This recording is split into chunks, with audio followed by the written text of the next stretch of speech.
Hello again, friends. This is Chris Snowdon. You're watching The Swift Half with Snowdon. It's a half-hour chat show in which I speak to somebody that I know well, or somebody I'd like to get to know better.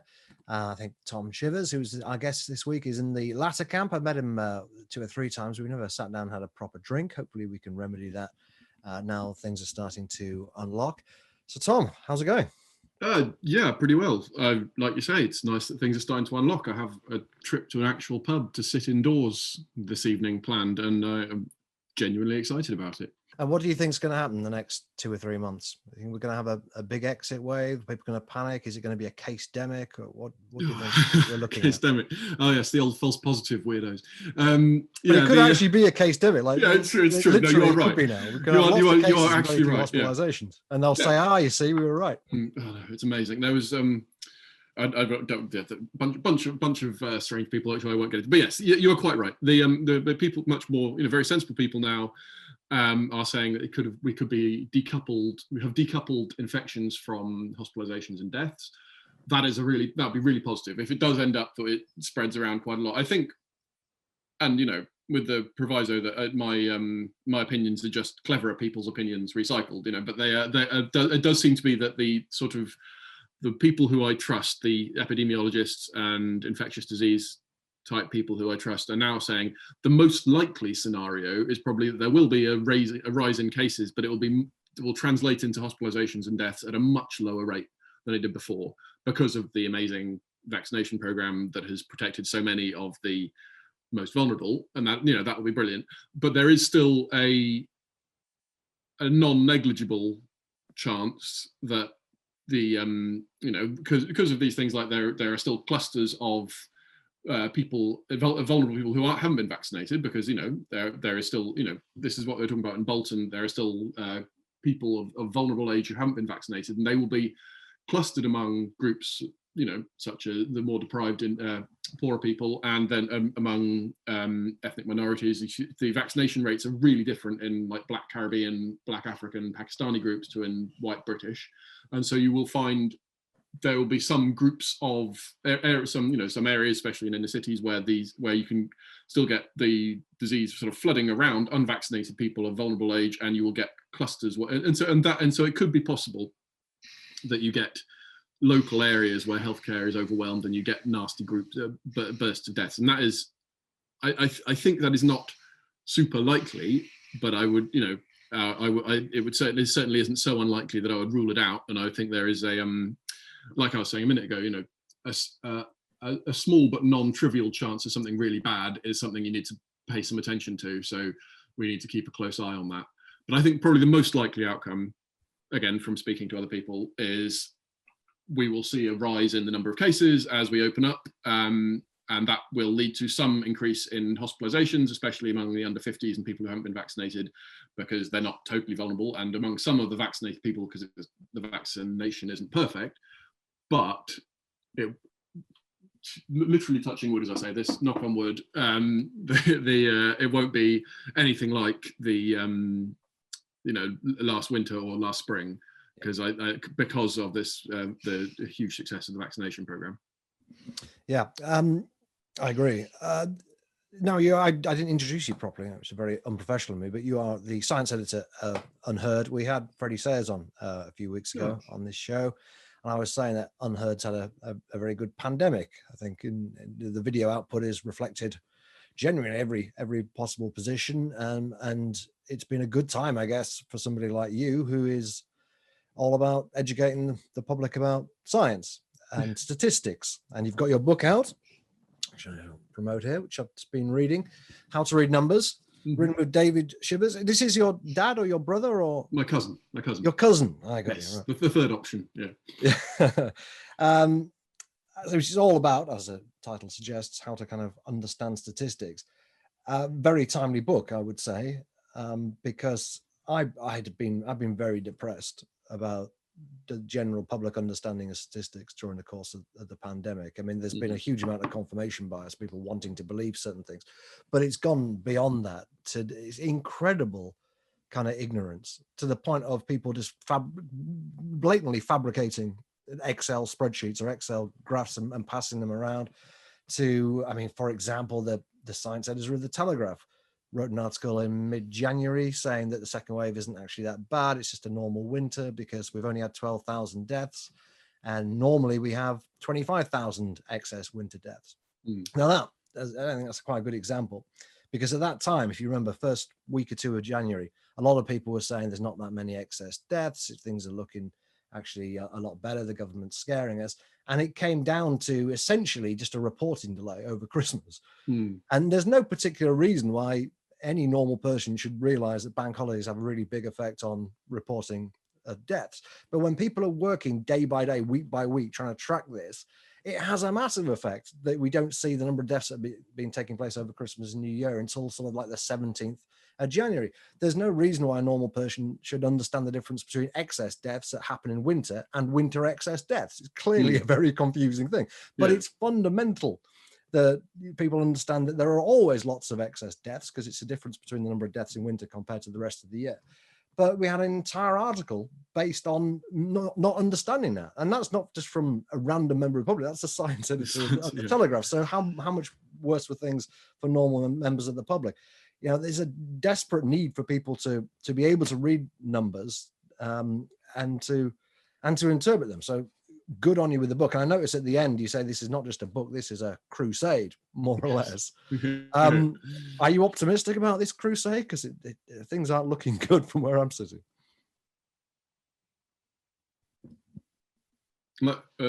Sorry, it broke up a little bit there, but I think, am I optimistic about it? Yes, I am. Okay, so I tell you what, the question that I've been asked quite a lot of times in this pandemic is, has it improved statistical literacy in the country? And firstly, I suppose I want to say I don't know, because I haven't done the numbers. You should do what I should technically do is we should have done a survey before the pandemic and ask people simple statistical questions, and then done the same one at the end of it and see if there's been an improvement. But I do think that it has shown that people have become are perfectly capable of understanding things when they need to. I mean, what percentage of people would have understood what the R value was, or what the infection fatality rate versus the case fatality rate was 18 months ago? And I think it is shown that a large percentage of the population has been capable of grasping these concepts to a degree that they need it, right? When we have to understand what our value is, we don't maybe need to know exactly every single bit of its detail, but we as the population can get, okay, that when it's above 1, it means the pandemic is growing, and when it's below 1, it means it's shrinking. We can that people can grasp these things. So I think I have been quite sort of pleasantly surprised by the ability of people to to grasp these things as they've needed to. On the other hand, right, you're quite right. There have been some pretty egregious examples of people who should know better. I can't. I like to be sort of sympathetic to people and not assume the worst.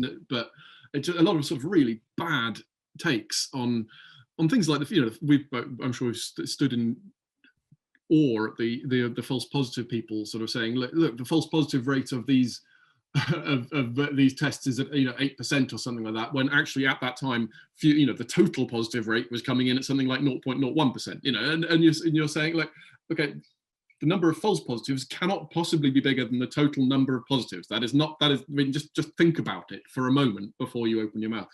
And that was coming from people who absolutely should have known better.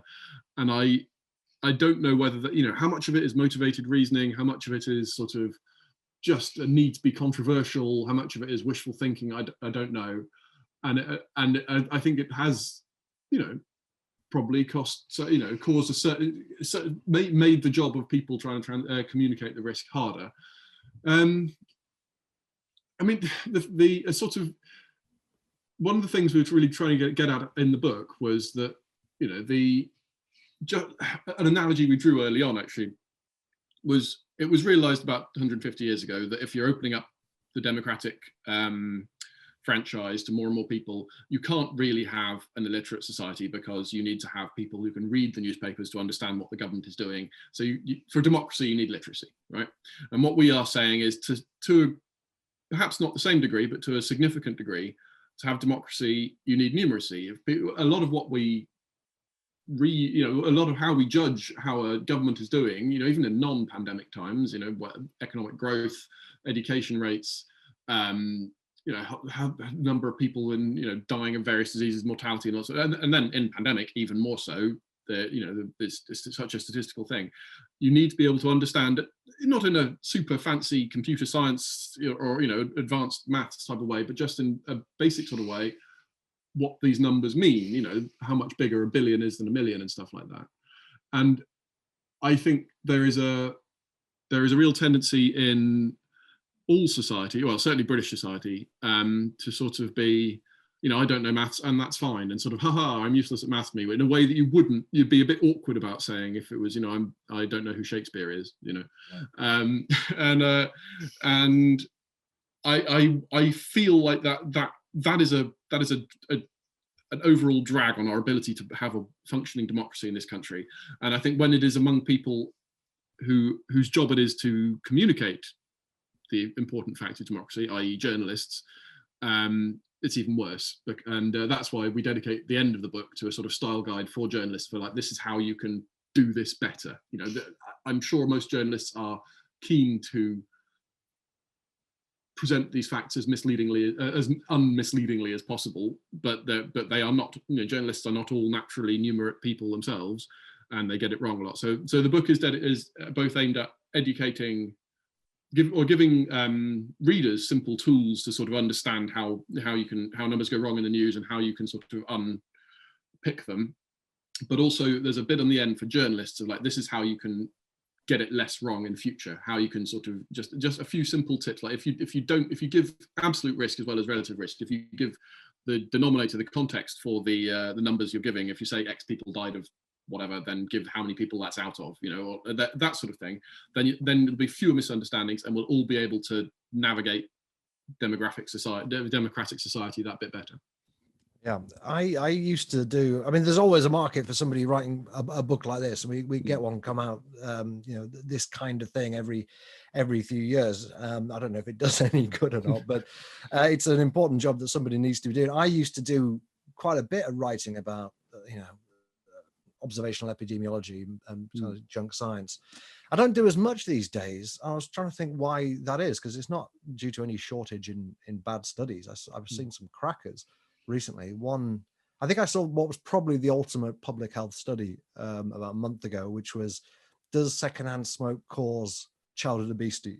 Oh, wow. The answer, of course, was yes. Maybe they would have said, we can't prove causation, but clearly that was where it was going to. I saw another one.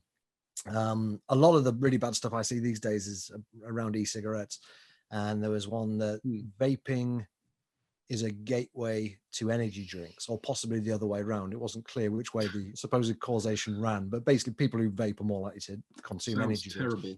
But also a gateway to, or a gateway from, drinking tea and coffee with sugar, but not without sugar. There was no association without sugar, but there was, so something to do with sugar and vaping.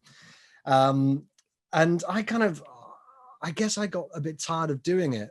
I used to probably write about 2 studies a week on average, because I get so infuriated. I'd see the press release or I'd see the study. I said, no, this is not right. And I just got, I think, kind of depressed and down about the whole thing, because it's usually the same kind of mistake again and again a lot of the time, particularly with the vaping stuff. Either they give vast quantities of chemicals to a mouse, and then say, oh, look, this chemical is also in a vape, therefore vaping causes infertility or whatever. Or it's some ridiculous gateway thing, which is just a basic correlation causation confusion. But it's very good that you're still doing it. Did you see the one, by the way, yesterday? Zan van Tulleken. Oh, well, yeah, there's that as well. Yeah. So yeah, this is a program he's making about ultra processed food. And from what I can tell, the program hasn't come out yet. He eats a lot of ultra processed food, but crucially, he eats 500 more calories than he would normally eat. And he gets a bit fat. And therefore, well, that's the amazing thing, isn't it? Like, with that particular one, I've slightly thrown you off the course you were going down there.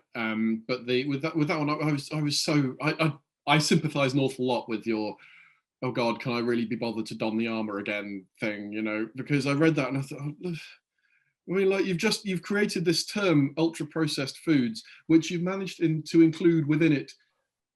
It was like crisps and sweet and sour pork balls and muesli. And I was just thinking, like, this is not there's not a natural kind, there's not a natural category of food that includes those three things. You've eaten, like what you've done is eaten too much, and you've eaten loads of crap, right? And of course you felt shit at the end of it. I mean, this does not need. I mean, it shouldn't surprise you. This is like your mum told you to eat your greens when you were 7 years old, and that's literally the extent of the advice that you can get. You know, and so I got very. I sympathise an awful lot. I drafted a tweet and, like, you know, basically then thought, oh, can I be bothered? I don't know. But and the vaping thing is another absolute case in point. I mean, that is worse. That is, you know, because at least if people watch those programs and think, well, maybe I shouldn't eat quite so many Chinese takeaways as I currently do, and maybe I should lose a few pounds, it probably won't do that much harm. But you know, I'm not really in favour of the sort of noble lie aspect. But still, you know, it's not going to do terrible harm. But the vaping thing, I mean, you're actively killing people. It seems to me, if you're telling people that this thing that's broadly harmless, or certainly not very harmful, is incredibly bad, and then you end up in this situation where some large percentage of the population thinks vaping is as bad as smoking, which it simply isn't. I mean, you know, there are things that are worse, that are as bad as smoking, but they're like things like being shot. You know, it's not like it's vaping. If you can get people off cigarettes and onto vaping, then you are saving lives in vast numbers. And this weird industry that's cropped up of sort of scaremongering about it, I find both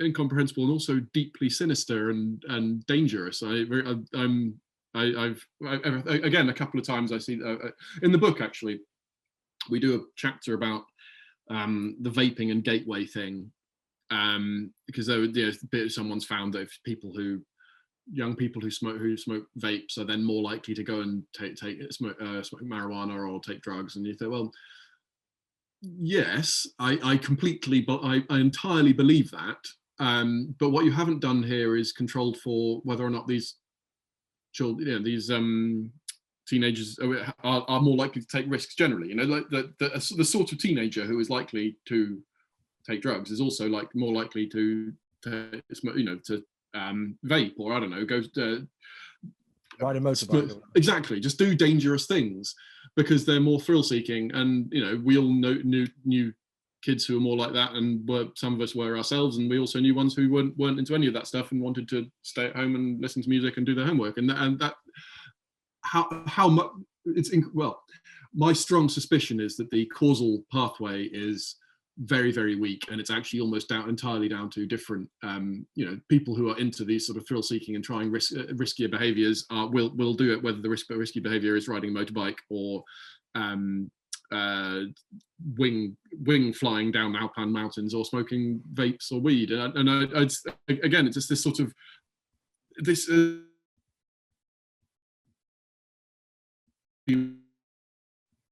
bad, because it would mean that people are having isn't good. I'm possibly being unsympathetic, but that's how it feels to me. It's actually, I think, even worse than that. Some of the better studies do try and control for risk taking by looking at various personality traits.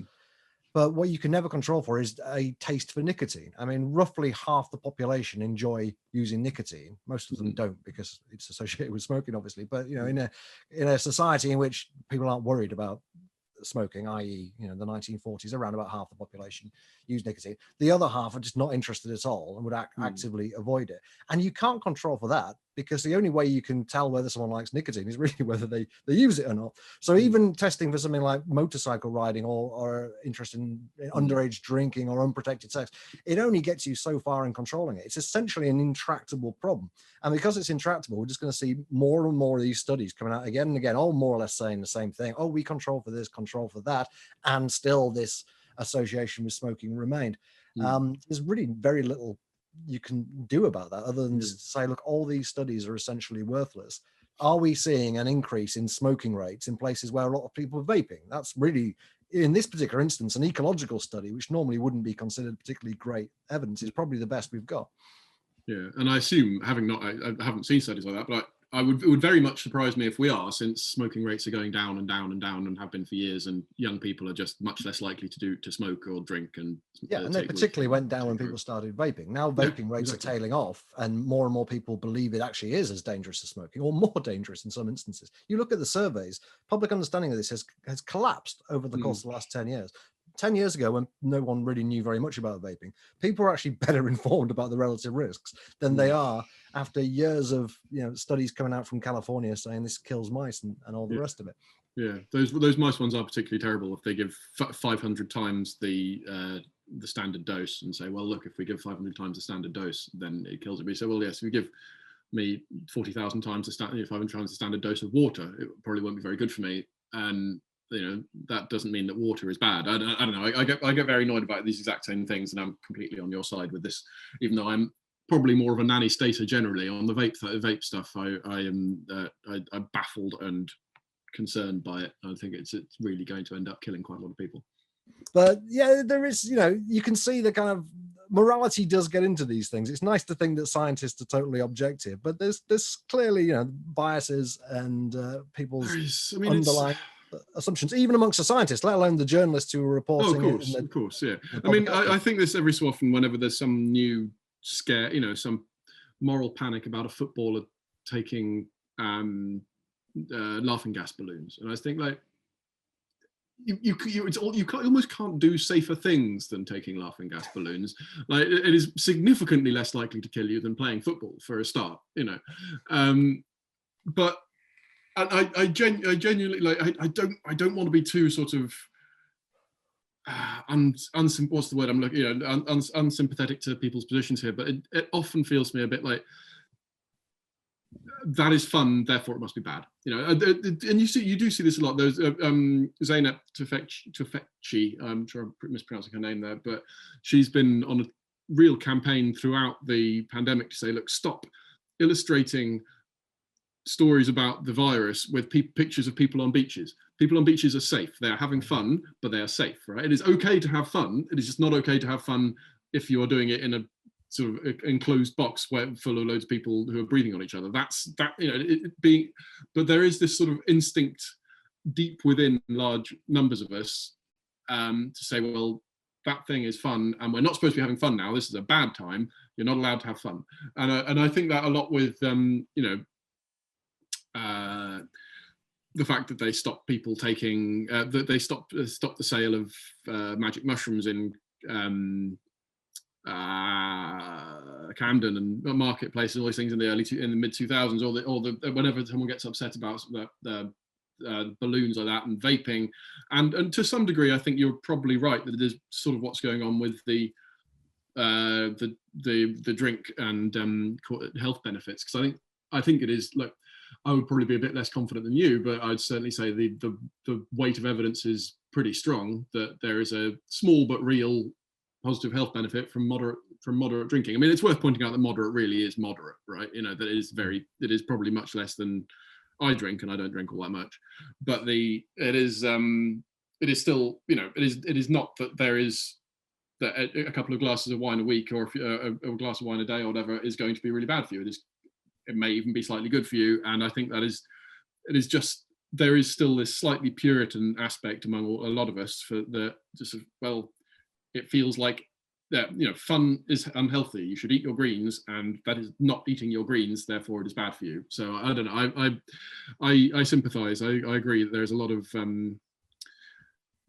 sort of a tendency just to sort of reject things that look too much like people are having fun, and I think it's a real shame, because with things like vaping, there are obvious health benefits. With things like moderate drinking, there are some health benefits and certainly not much in the way of harm. And with lots of the drugs stuff, I've been a campaigner is flattering myself too much, but I've spoken about this a lot over the years. There are a lot of recreational drugs that seem to be pretty safe. Like ecstasy doesn't seem to be dangerous.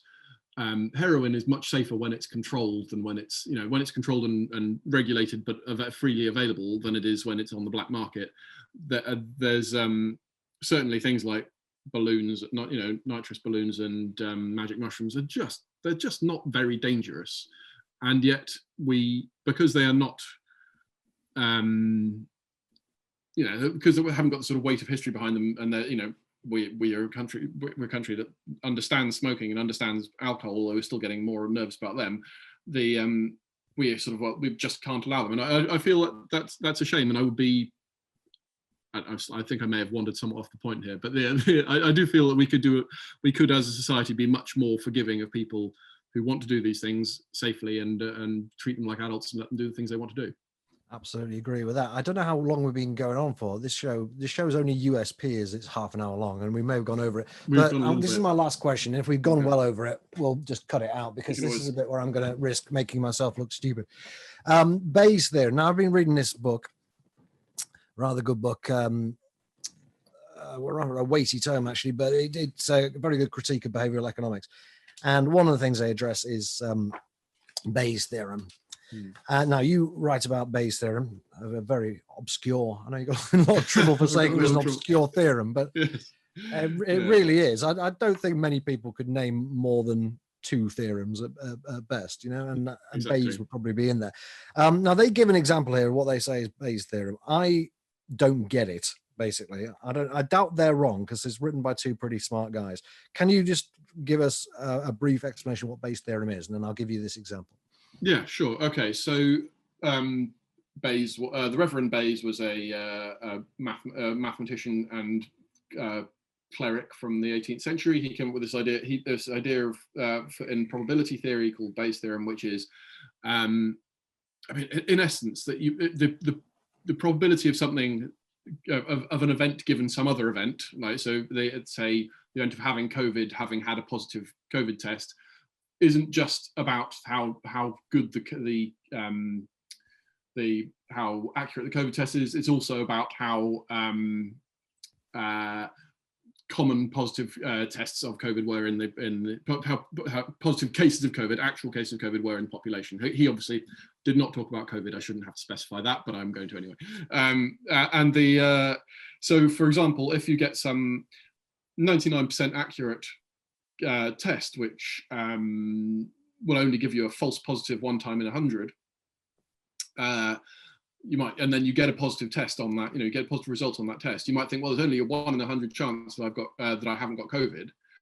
But actually, if you think about it for a moment, if you did that test on 1 million people and only one person in those 1 million people had COVID, it would probably detect that one person who had COVID, but it would also tell 1% of a million, which is what, 10,000 people, that they had COVID. So actually, it would only, if you then had a positive result, there'd only be about a 1 in 10,000 chance that you really had COVID. So entirely dependent on how likely it was beforehand. That's in mathematical language. In mathematical language, that is the fundamental insight of Bayes' theorem. You can't know how likely something is when you find something out unless you know how likely it was beforehand. And so it's about, so you need to know your prior probability, then you get the result and you adjust your prior probability afterwards. I think that's I hope that's a fairly intuitive way of understanding it. Yep. Okay. So this is the example they give. There's a hit and run accident at night in this city. Yeah. Involving a taxi. This, for all I know, this may be a very famous example of Bayes' theorem. I don't know, but there are 2 cab companies. One of them has 15% of the cars, and all its cars are blue. Yep. One has 85% of the cars, and all of them are green. Okay. So obviously, all other things being equal, we assume that it's a green car 85% of the time. But there's an eyewitness. Mm-hmm. The eyewitness says that the car is blue. Yeah. They then present the eyewitness with a sample of cabs to essentially test how good he is at distinguishing colors. Yeah. He distinguishes colors correctly 80% of the time. Mm-hmm. So what is the probability that the taxi involved was actually blue? Okay. I would just say 80%, because I think the initial piece of information is irrelevant once you've got an eyewitness. If he says it's blue and he's right 80% of the time, the chances of being blue, to me, it's 80%. But these guys say it's 41%. They're probably right, but I cannot get that through my head. It's exactly the same as the COVID test. Exactly the same. So you've got so say you've got let's rephrase it as exactly into a COVID test. Say that you've got a population in which 15% of the population has COVID, and 85% of it doesn't. And then you run a test on it. You run a test on someone, which is 80% accurate. Okay, so I'll try and do the maths in my head, and I'll get this really badly wrong, but we're going to try and do it. Okay, so the easy way to think of it is if you do this on do it 100 times. All right, so you do, or do it 1,000 times. So let's say at first we know there are 150 cars that are green, and there are 850 cars that are blue. So at first that's your probability rate, and then if you run the test, there are 150 people who have COVID and 850 who don't. You run the test on all of these people. It will, let's imagine, it correctly identifies the 150 correctly each time, but then it will also wrongly identify of the remaining 850. It will wrongly identify 20% of them as having COVID. So 20% of 850 is what? 100 and 800 is oh geez, help me. It's 160. 170. Yeah, 170, something like that. Yeah, 160, 170. So you'll get 170 false positives and 150 true positives. You see what I mean? It's exactly the same. The fact that it's a guy doing it instead of a test doesn't make any difference. It is it is functionally the same. So this person would, if this person had been watching cars go past and getting it wrong 20% of the time, 20% of the time, getting it right on all the green cars, but getting it wrong on 20% of the blue cars, then he would correctly identify the 150 blue cars, but he would also incorrectly identify 170-ish blue cars as green. Do you see what I mean? I'm probably getting my greens and blues mixed up. So even though we're now running the test with a human looking at cars rather than a little strip of paper looking at COVID, then the sort of mathematical thing is the same. You have these two groups of things, the cars and the green cars and the blue cars, and we know the prior probability. Then we run that through a test, and it spits out two groups of false positives and false positives and true positives, false negatives and true negatives, and it's exactly the same. So in that situation, yes, that it sounds about right that about 40%, somewhere around 40 to 50% of them would be of the positives would be false positives, and that would mean that your eyewitness would only have about 50 or 60%. Okay, what if there's, out of 1,000 cars, one of them is pink? Only one of them is pink. This guy says it was a pink car that hit this person. Even though he's right 80% of the time and he's an eyewitness, you would work out that the chances that the car was pink was actually, I don't know, a fraction of 1%. Yes. Based on base. Yeah. Because we're talking about someone who randomly assigns colours to, it's the reason it's difficult, I think, to think of is because we're trying to imagine this really unintuitive situation in which a human just randomly gets colours wrong 20% of the time. That's not really happening. Right. I suppose that is on a dark night. If you would be less, you should be less confident about your ability to detect colours, and if there's 999 blue cars and one pink car, and he stands there saying, correctly identifies the pink car, but then 999 blue cars come past and he incorrectly identifies 200 of them, nearly 200 of them as pink, then you'll have about a 0.5% chance that any particular car that he said is pink actually is pink, and that is counterintuitive and weird. But this is exactly what in the book. We talk about the prosecutor's fallacy, and this is exactly what goes wrong with DNA tests. If you run, a DNA test that only gives a false positive one time in 3 million, but then you run it on the entire population, so we know that there's one person who is actually the murderer or whatever, and it would correctly identify that person. But if you ran it on all 65 million or whatever people in the British population, it would also get 20 odd people who aren't the murderer. And so if you literally just went on that example, on that much evidence, and literally just the only evidence you had was the DNA test, and not anything like what part of the country they lived in, then you'd be only about 4 or 5% chance that you'd pick the right person. And of course, that isn't what you do. You narrow it down. You get other streams of evidence. You say, like, well, the murderer probably lived in this city, or the murderer had this size shoes because I have these other forms of evidence. The murderer had these sort of fingerprints, and you can narrow down the population you're looking at until the the 1 in 3 million chance is really, really strong evidence. But if literally all you're looking at is that one strand of evidence, then yes, that's how it be. And the same with your cabs. I mean, if you knew that it was a Vauxhall Astra, then that would narrow down your population to pink Vauxhall Astras or whatever, and that would allow your search and your eyewitness to become stronger evidence. But just that eyewitness on its own doesn't would still have this false positive problem, exactly the same as any COVID test or DNA test in the prosecution of a murder or anything like that. So it works the same way. Right, it still doesn't sit well with me, this blue cap. It never does. But it's we really, have at really least counterintuitive. nicely illustrated the difficulties of educating the public about statistics. Yeah. Yes. Tom, thank you very much indeed. My pleasure. Lovely talking to you. Take care. I'll see you later. Bye-bye. Thank you very much for watching at home. We now have a Patreon at the IEA. So if you want to support us using that, go on our website, iea.org.uk. And you get access to various behind the scenes things and exclusive content, and you get videos early and all sorts of other stuff. So go online and have a look at that. So thank you to all our IEA online patrons supporting our digital work, especially those VIP level patrons such as Timothy Worrell, Mark Edwards and James Burns.